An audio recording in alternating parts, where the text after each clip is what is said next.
Hi, and welcome to the VFX show. Today we're going to talk about how to make clouds practically.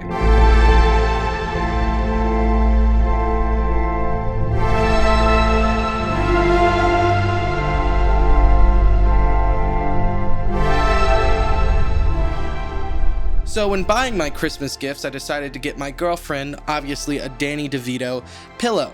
Now, when I got it, it was just the case, and I had to fill it with my own pillowcase, and I was like, oh, that's inconvenient. So I bought some Pillow-Fill, or Poly-fil, this guy, and I bought way too much of it. But then I remembered, this is actually the stuff they make fake clouds back in the 80s, so let's make some fake clouds.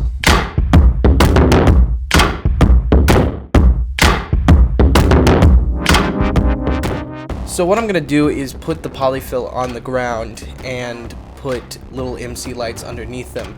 That's my plan right now. It could change, but we're just going to film it and see what we got.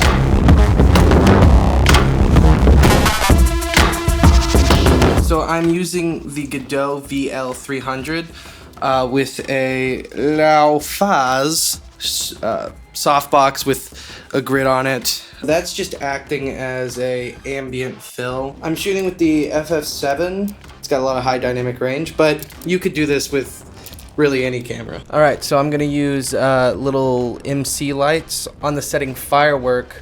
So right now I'm just changing the settings to Firework, but just Firework white.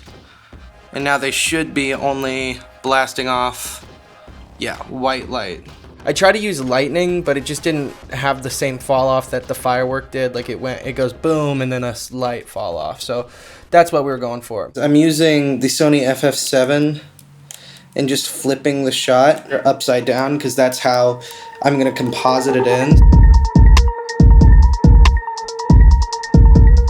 Yeah, that looks really cool.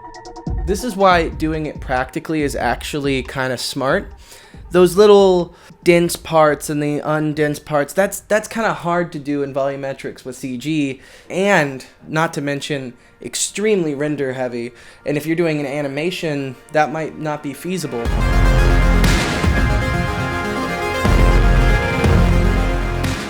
So I'm out here in a field to get the cloud footage, so let's see what we can get. I hate filming by myself. I'm always self-conscious people are looking at me. Plan A didn't work out for me very much, so I decided to go to a smokestack instead. These are just test shots, so it doesn't matter. So I got this Rhino Arc 2 filming up to the smokestack. I'm calibrating it right now. It took me so long to figure this out. This is not mine. This is not my slider, so I had to figure it out, but I figured it out.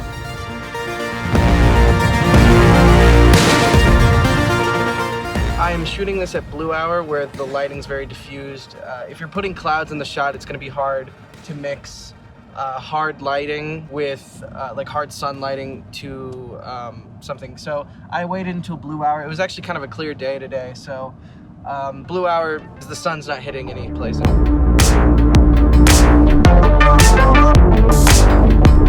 Alright, so I'm in After Effects and I have some of the footage I've shot and a few variations. Let's grab our background footage and make sure to track it, and let's bring in the clouds. We're going to add a tint effect to the cloud, then an extract effect.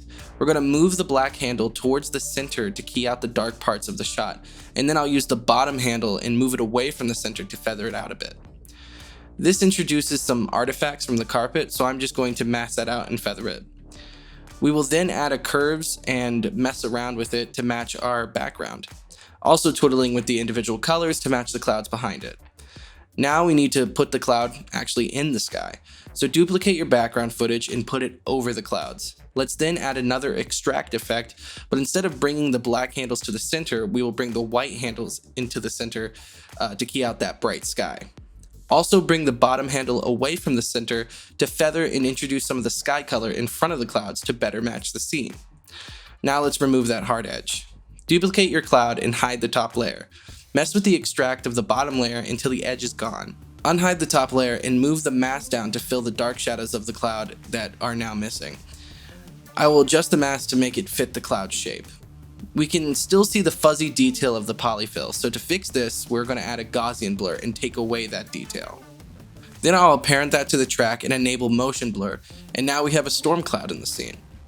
Then you can go crazy, duplicate it, adjust the timing, and add maybe a horizontal flip to the shot so it looks different.